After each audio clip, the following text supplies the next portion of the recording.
We've been building log homes in southwestern Alberta for over 30 years now. We're not a large-scale company. We just like to do the really exceptional, unique projects, the ones that challenge our years of experience.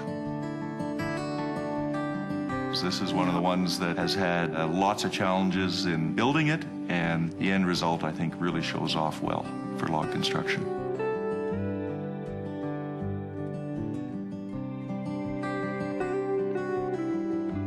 It's so grand. When you first walk into this home, it's hard to take it all in.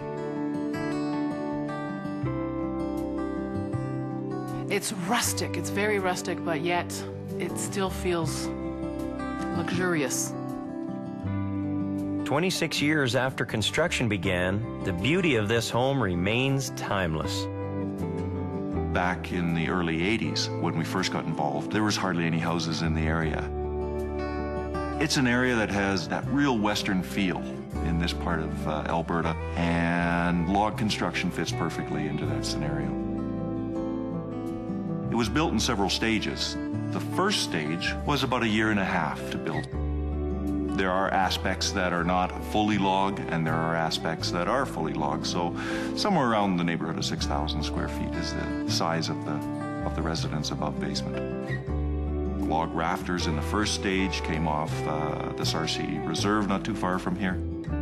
When the next owners took over, well, they certainly wanted to know who had done the log work in the first stage, and so we right away began talking to them and showing them what we could do.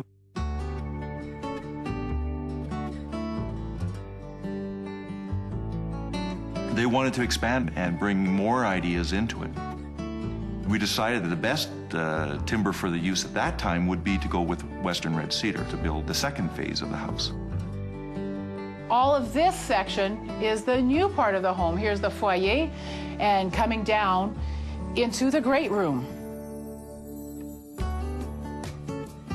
From design to completion of the second stage was probably about 2.5 years. The second phase was much more, with architects and designers and things like that. Some of the things that really have made this project unique are some of the size of timbers that we've used. We've got some timbers here that are pushing 3 feet in diameter.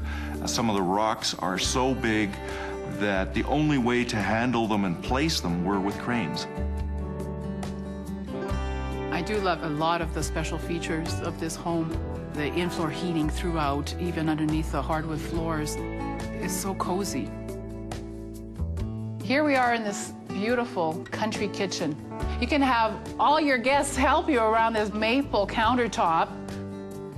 Some beautiful appliances with all this rustic stone. I love it. I could live in the kitchen.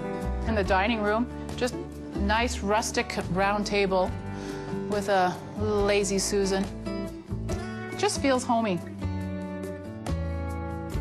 We've been at parties here where there's been all kinds of people, and this place can easily handle 50, 75 people comfortably in here, and at the same time feel cozy for 2 people.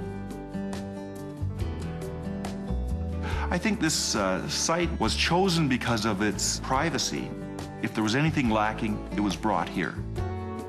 There's a mountain view from the property, and they set up a tower just for viewing the mountains. When you look at this building, very few people could say, was it built 5 years ago, 2 years ago, 20 years ago, 50 years ago? It's timeless architecture. When you use natural products, you get the benefit of not falling into the fads and not falling out of the fads. Originally, the pioneers, the settlers of the West, they were looking at a quick, easy means to build a home, to get them through the winter. Today, the demands are far different. It's to build an energy-efficient home, to build something that will last for centuries. All those things fit perfectly into the log scenario. when you consider that regular construction generally goes through all kinds of renovations over the years and stuff like that to update it all the time, you don't see that with log construction. You know, you can build something and it stays perfect, in style, in feel, with the foothills, with the Western lifestyle, indefinitely.